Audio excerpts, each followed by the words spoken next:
While we're out on the scene there, while this is all going on, I get a phone call from a Chicago police detective that basically says, "Hey, do you guys have a homicide or a shooting that you guys are working right now?" And I said, "Yeah, we are." He goes, and he describes every single possible detail that you would only know if you were there. And he says, "Hey, I got a guy on the phone. He says that he shot and killed the girl. He shot her 11 times. And it's like, count the bullet casing. There's 11 bullet casings there." It's like, yeah, I think you're talking to somebody that we need to talk to. Man, this is just Jason, you get chills. What you have done is simply amazing. How you doing, Jason? Really good, guys. And I really appreciate the opportunity to kind of shine a light on this channel, because these stories, they're so important, and they really are a piece of law enforcement history. And I think it's something that the public needs to hear, what the job is really like, and some of the traumatic experiences that these guys go through and carry with them beyond the job and into their retirement years. You mentioned guys, but one of the most powerful ones that you have up there is a wife who was telling her husband, who's a police officer, it's like you've got to get a hold of yourself. I mean, it was extremely powerful what you have done. Yeah, I'm amazed at how open some of the people that I sit down with. When I sat down with Cheryl Franklin, that's the wife that you're talking about. Her husband was involved in a shooting, and he was having a horrible time dealing with it.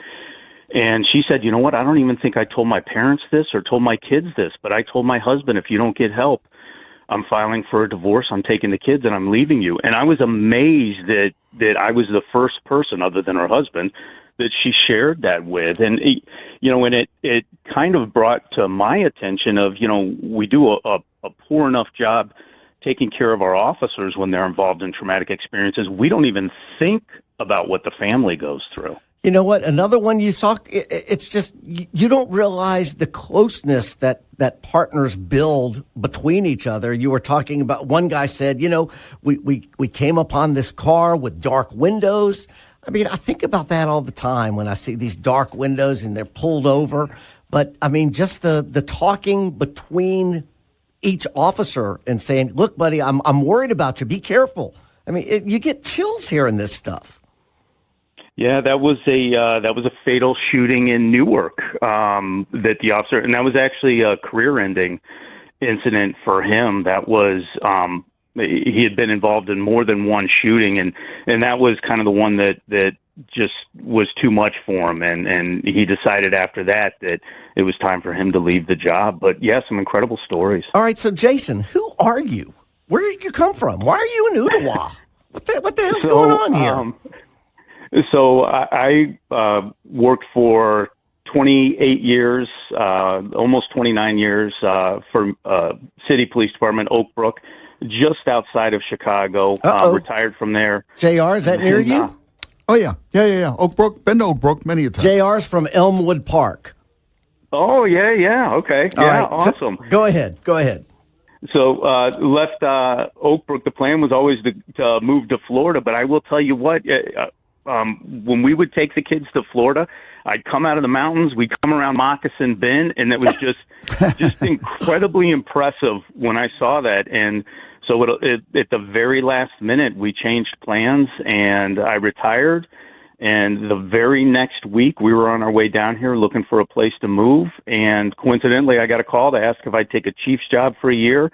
So I did that while my house was being built. And then down December 2021, I've been here ever since. Okay, so did you take a chief's job in this area, or did you have to go back up to Illinois?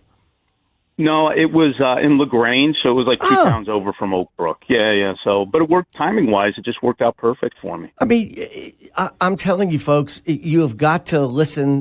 Go to the YouTube site, and he has started this nonprofit. It's called My Journey with the Badge, and thank you to Mark Kennedy who did this story. I don't know how he found you, but I'm going to continue to have you on. It is so interesting to watch these stories. I mean, it's better. It's better than any TV show, because this is real life here.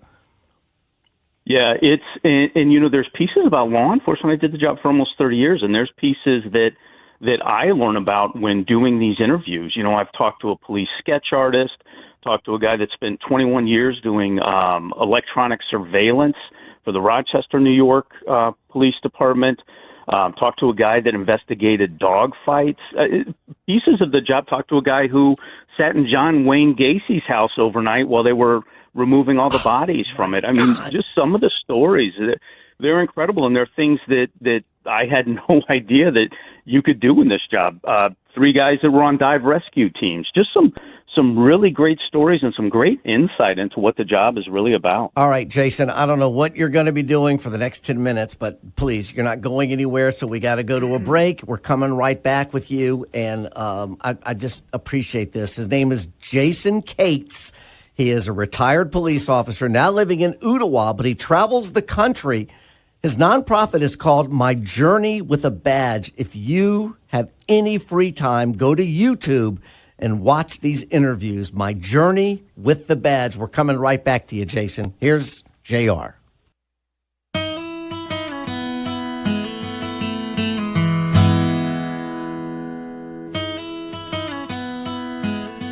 Thank you, Art. Doing a great job as usual. Okay, so if you missed this first part, Jason Cates, he lives in Ottawa. He's a retired police officer. Now he started a nonprofit called My Journey with the Badge. So what he does, he travels around the country and interviews retired police officers who all have stories to tell, like this woman. They gave me a warrant and told me to go pick up this Native American up in Fort Covington. There was at a bar up there. And I was kind of wondering why they weren't sending me, with anybody, and they weren't telling anybody to come with me. Like they were basically telling me to go by myself. And as soon as I got out of my car, I see this guy come out of this bar. He's a huge Native American.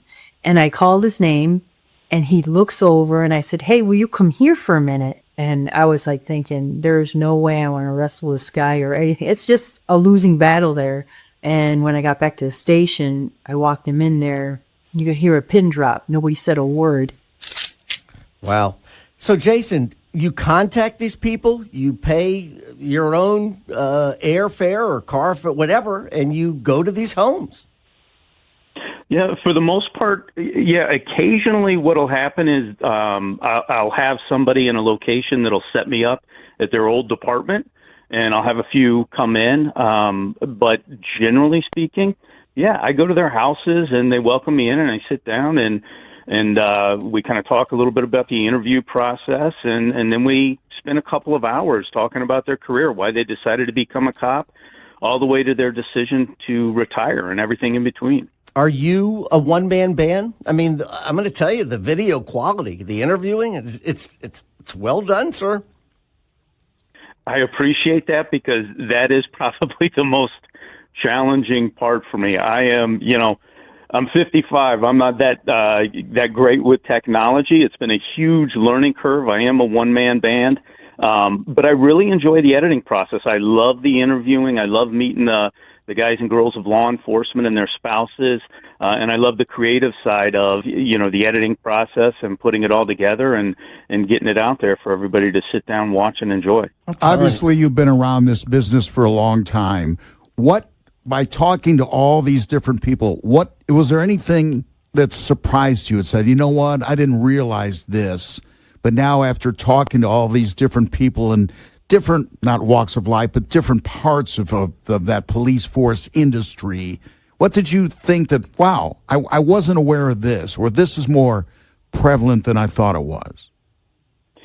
I would have to say that, what I've come to realize is that the similarities between law enforcement and the military, and, both experience trauma. And what I've come to realize is that in the military, it's acute trauma, and in law enforcement, it's this cumulative effect of trauma, throughout 20, 30 years of their career. I talked to one guy, a retired chief, Ron Campo, when he's telling the story about how a toddler had fallen into a pool and drowned, and he was giving CPR to the toddler. And basically the toddler died right there in his arms, and he started crying, and he said, "I can't believe I'm crying over this was 25 years ago.